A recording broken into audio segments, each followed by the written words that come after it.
अस्सलामुअलैकुम। आज हम नोकिया 3.2 को रूट करेंगे, जिसके लिए सबसे पहले हम इसका बूट लोडर अनलॉक करेंगे। बूट लोडर अनलॉक करने के लिए मोबाइल को मैंने ऑफ़ किया है और अब इसको मैं फास्ट बूट मोड में कंप्यूटर के साथ कनेक्ट करूँगा।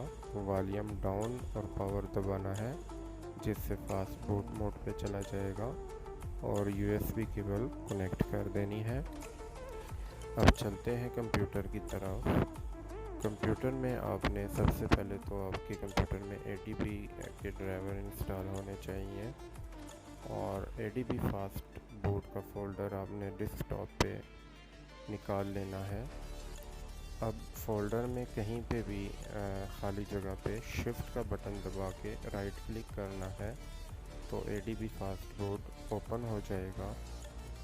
अब यहाँ पे हमने कमांड टाइप करनी है फास्ट बूट OEM unlock/go और इंटर दबा देना है, जिससे मोबाइल का बूट लोडर अनलॉक हो जाएगा।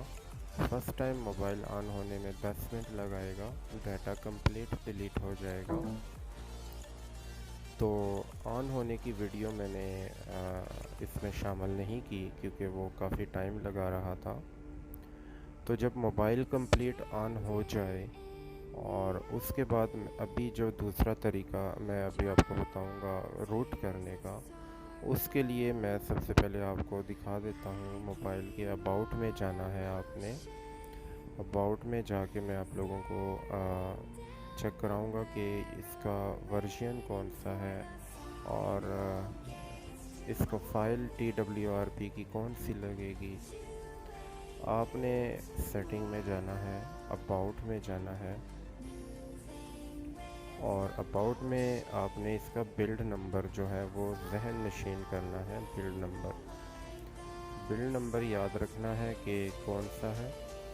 और वो एंड्रॉयड वर्जन तो आप लोगों को नज़र आ रहा होगा कि एंड्रॉयड वर्जन इसका 11 है और ये इसका बिल्ड नंबर है 00WW।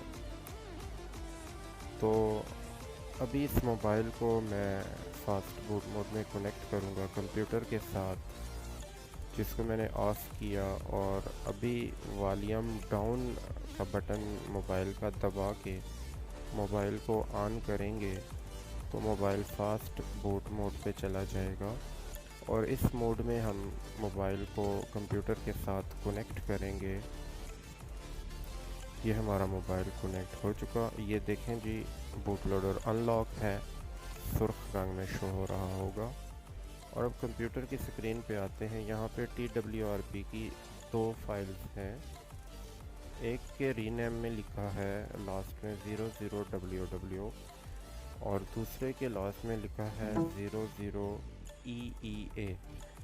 तो जो बिल्ड नंबर में नाम लिखा होगा वही TWRP की फ़ाइल हम अपने मोबाइल को लगाएंगे। जैसे कि हमारे मोबाइल का बिल्ड नंबर था 00WW, तो उसका रीनेम मैंने रिकवरी लिख के उसको मैंने उस फाइल को नोकिया ADB फास्ट बोर्ड में रख दिया है। अब यहाँ पे मैंने ख़ाली जगह पे राइट क्लिक किया शिफ्ट दबा के, तो फास्ट बूट ओपन हो चुका। अब यहाँ पे मैं कमांड का टेक्स्ट ओपन करूँगा और जो कमांड लिखी गई हैं यहाँ पे TWRP फ्लैशिंग के लिए, वो मैं पेस्ट करूँगा। जैसे fast boot recovery dot image, इसको मैं जब इंटर दबाऊँगा तो मोबाइल TWRP पे बूट हो जाएगा। इंटर दबाया, ये ओपन हो चुका। अब TWRP ओपन हो चुकी। ये TWRP आरजी ओपन हुई है। मैं रूट की जो ज़िप की फ़ाइल है उसको फ्लैश करने के लिए मैंने इसको आरजी तौर पे बूट किया है TWRP में। मोबाइल को ऑन ऑफ करेंगे तो फिर TWRP नहीं रहेगी। तो USB में मैंने रूट की जो ज़िप की फ़ाइल है वो मैंने कॉपी कर रखी है पहले से। OTG की मदद से मोबाइल के साथ USB या मेमोरी कार्ड कनेक्ट किया है।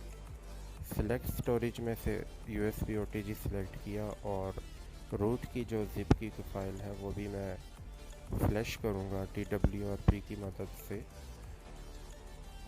तो यहाँ पे मैंने ये स्लाइड किया, जिसकी मदद से ये भी हमारी जो रूट की ज़िप की फ़ाइल है वो फ्लैश हो रही है। अब यहाँ पे हम कुछ वक्त इंतज़ार करेंगे जब तक फ़ाइल इंस्टॉलेशन कंप्लीट होती है। तो दोस्तों, अगर तो आपका काम हो जाता है मेरी इस वीडियो की मदद से और वीडियो आपको पसंद आती है तो वीडियो को लाइक ज़रूर कीजिएगा और चैनल को भी ज़रूर सब्सक्राइब कीजिएगा। मैं इंशाल्लाह ऐसे ही कीमती मालूमात आप लोगों के साथ शेयर करता रहूँगा। चलें जी, ये हमारी ज़िप की फ़ाइल तकरीबन डन हो चुकी है और मोबाइल अभी ऑन होगा। ये अभी ऑन होगा, तो ऑन होने के बाद मैं इसी वीडियो में आप लोगों को शो करवाऊँगा कि मोबाइल रूटेड है या नहीं। और आप वीडियो को देखें और मुझे तब तक इजाज़त दीजिए। अल्लाह हाफ़िज़। दुआ में याद रखिएगा।